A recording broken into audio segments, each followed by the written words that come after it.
there, Daisy Kits here, and today I am making blueberry scones, but this is the second time because, and you didn't see the first time, I'll show it in a moment, but they looked great, but it was a fail, and the reason for that was this. He had put baking soda in this container, and it was originally baking powder, and so my scones didn't taste very good. It was a strong flavor. Anyways, they looked amazing, but the crumb was not right either. So this is redo day. We've got fresh blueberries still coming on a regular basis on our bushes, so let's see how it turns out.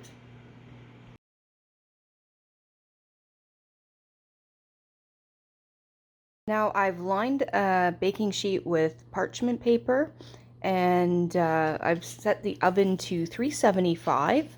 That's Hanky in the background. He needs to move around and make noise every time I make a video, so you're just gonna have to go with it.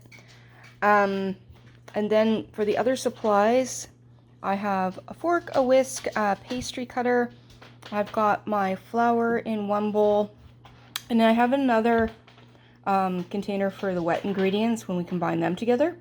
But in this container we have 2 cups of APF, all-purpose flour, and then over here in the bowls I have 3 tablespoons of sugar.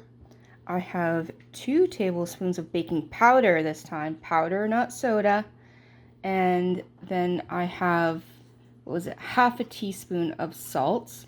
I am using salted butter, so I cut the recipe back with the salt. And then I have 1 teaspoon of vanilla extract, and I have 1 egg, half a cup of buttermilk, and 1 cup of fresh blueberries, but you can use frozen. Now, something I want to say about the vanilla. Yesterday I was in the store and an older lady came up to me and she said, "I'm sorry, but can you help me?" And she was holding 2 bottles. One was a giant bottle and one was a really tiny bottle. And she says, "I have 2 bottles of vanilla. One is the false one, the extract alternative, and the other one is like the OG, basically." And she said one is like $13 and the other one is only $6. And I looked at her, I said, "So what's your question?" And she says, "Do I really have to have the $13 one?" I said, "It depends on what you're making. First of all, you never have to, right?" And I know there's a lot of snobby, views about it out there, but I mean, people, what they have to live on is what they have to live on, and they need to do what's best for them. So I asked her, I said, "What are you going to do?" And she said, "I'm going to make cookies for the grandkids." I said, "What kind of cookies are you going to make?" And she said, "Oh, chocolate chip." And I said, "The forward note in those cookies is going to be more about the butter and the brown sugar than it's ever going to be about the vanilla. So unless you're making something like a creme anglaise or something like that, or a vanilla custard thingy, you don't need to have the fancy vanilla for that." And I know a lot of people are going to come after me for that, but think about people and their incomes and what they can afford. The fact that they're loving on their family and doing anything at all like that, it's just lovely. So I think it'll go along just fine. She bought the bigger bottle. I'm happy for her. She's going to go have a lovely time with her family. Anyways, moving on. So what this recipe does is we're supposed to take the dry ingredients here. I'm going to try and see if I can get that more in the shot. One sec. I 100% need a better tripod that doesn't point upwards so that I can do these more easily without stacking a bunch of things, but this is what we're going with. So I have the flour here, and the first thing that I'm going to add in is the sugar because it's closest. We're just doing dry ingredients. Now, sugar is usually not considered a dry ingredient, but for this one, it kind of is. So I'm going to shake that in there, and then the baking powder that goes in, and I'm going to put the salt in. And for this moment, I'm just going to turn that around. I'm just going to whisk it in gently, just to incorporate it so no one gets a big clump of anything. Who wants a big clump of salt or baking powder in their bite? And that's that. That is the dry ingredients for the moment. Next part, I'm just going to lower this because I need more stability. Sorry for the pauses, but that's the way I speak. Chilled butter, I have half a cup. I don't know why I forgot that. Half a cup of chilled butter cut into cubes. I'm just going to put that in there. It's going to stick. I have a fork here. I'll pull that out. And I'm supposed to cut that in with a pastry cutter. Hopefully it works well. You can use 2 knives too, right, if you want to. I don't suggest using your hands. And the reason for not using your hands is because you warm up the butter too much and then it doesn't have the desired effect in the oven. What you want it to do in the oven is be super cold so that it only melts at the right time and it helps it make it more fluffy and flaky. I don't know if I'm explaining this well, but basically the air pockets, they form well and it doesn't melt into the whole dough and make it stodgy. So if you know what stodgy means, but yeah, cold butter works wonders for that in recipes where you need it to be flaky and it's not a gluten developing dough. So that's the other thing about this is when we do get into mixing wet ingredients, we're really not going to need it much. We're not going to over mix it because that develops gluten and then it's going to be chewy and not light and flaky like we want it to be. So I'm going to give this, it's going to take longer than you want to watch, so I'll be back. That's what it should look like after you're finished cutting in the butter, and it should be still some loose flour in there, but a lot of the butter flakes are super tiny in tiny little balls, so that's what we're going for there. Now it's time to add the blueberries. So I have those right here, and then basically these are, like I say, these are fresh. I picked them this morning, gave them a rinse, dried them off. And I just toss them around so they get a little bit of that flour on them too. Kind of helps them not all sink to the bottom afterwards. They're less likely to sink to the bottom in a scone recipe anyways, but it's always good measure. And so they don't have to be perfectly mixed in. But that's that. We're going to set this aside and we're going to do the wet ingredients and then we'll combine after. Take this guy. Sorry, it's not clear. Do you want a clear one? Let's get a clear one. That's better, right? Anyways, let me reach. I just spilt it. The buttermilk. Now you could just use a bit of yogurt and loosen it a little bit with some water. Just make sure it's not too runny. But you're basically looking for a bit of acid in there. And I've also taken regular milk and put a tiny bit of lemon juice in it and stirred around, waited a couple minutes, and then used that. But it really does help make things more springy. And then here is the vanilla and the egg with some of the buttermilk already poured in it. Yay! And we're just going to give that a whisk. And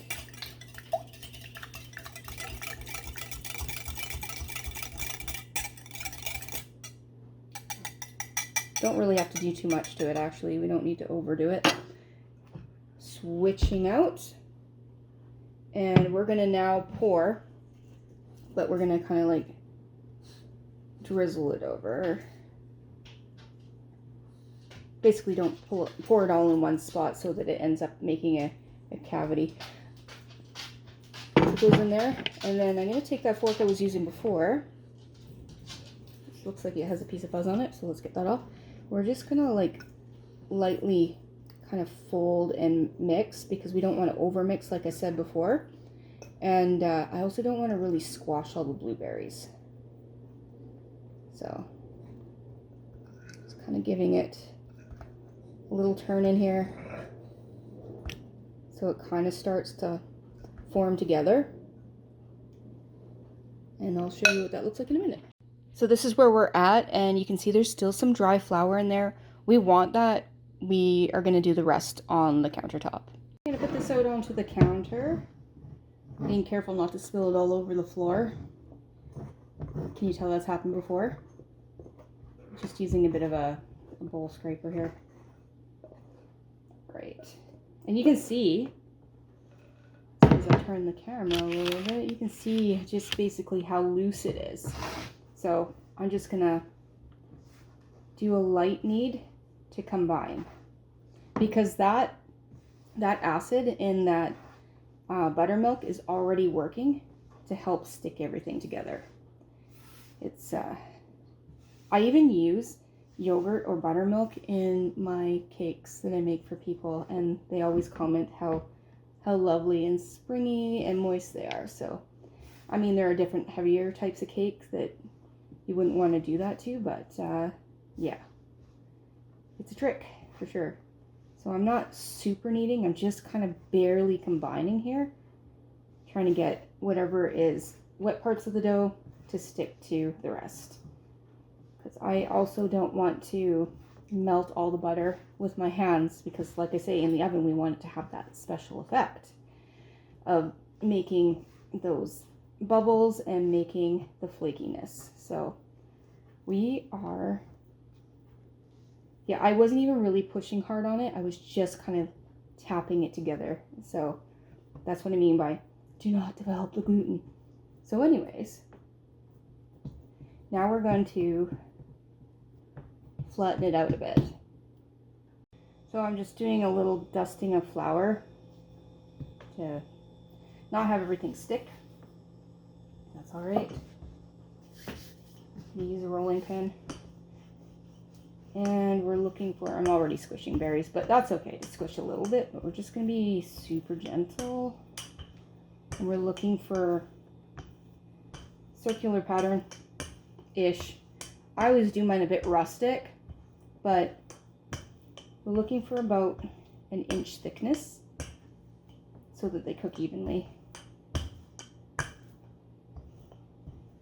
I have a ruler because I don't visualize it too well. We're about there. That's it. So I'm just going to kind of make it a little more round. Sometimes I don't. Sometimes I just like them to look really rustic. And now to make it into 12. Okay. I'm just going to use my bowl scraper for this guy. Just cut it like a pie, guys.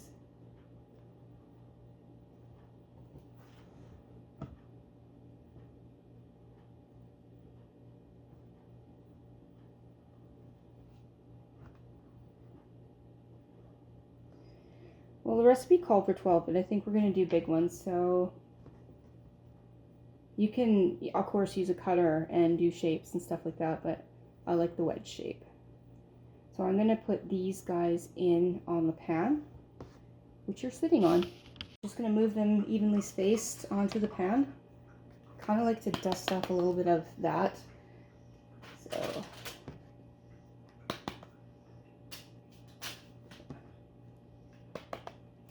maybe if I put them this way, I think that's the plan. Don't worry, guys, I will show you the bird's eye view.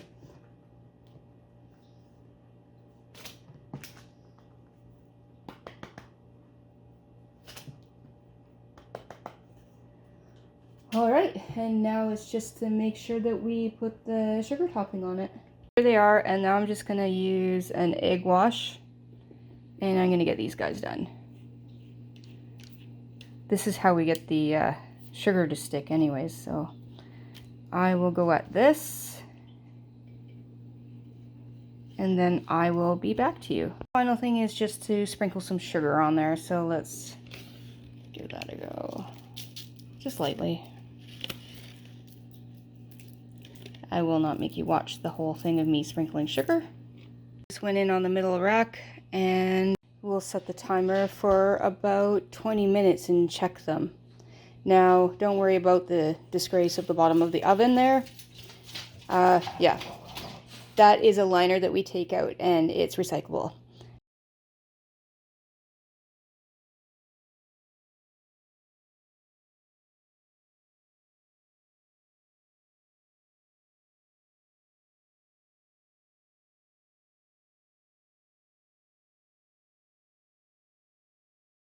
And that's them done.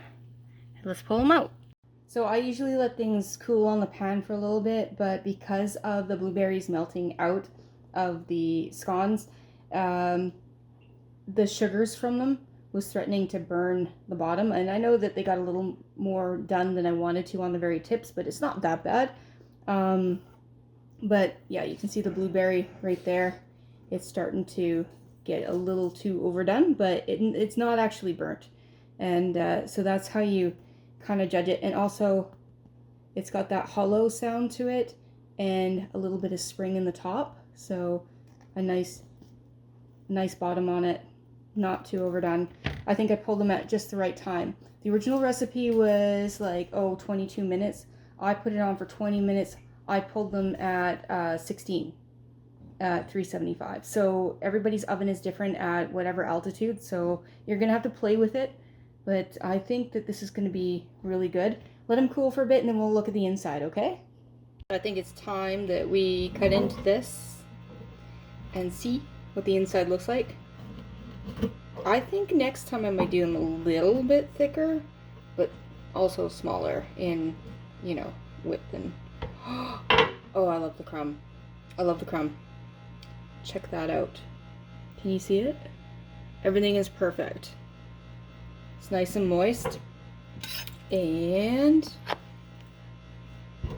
I'm just gonna have a bit of butter, but I know some people would put cream and such on there, and like clotted cream. I love that, by the way. I'm not opposed to it.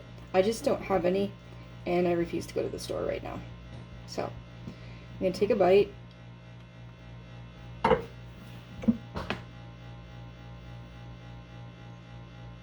That'll do. That'll do. My dog is jealous. He loves blueberries. All right. Have a good one.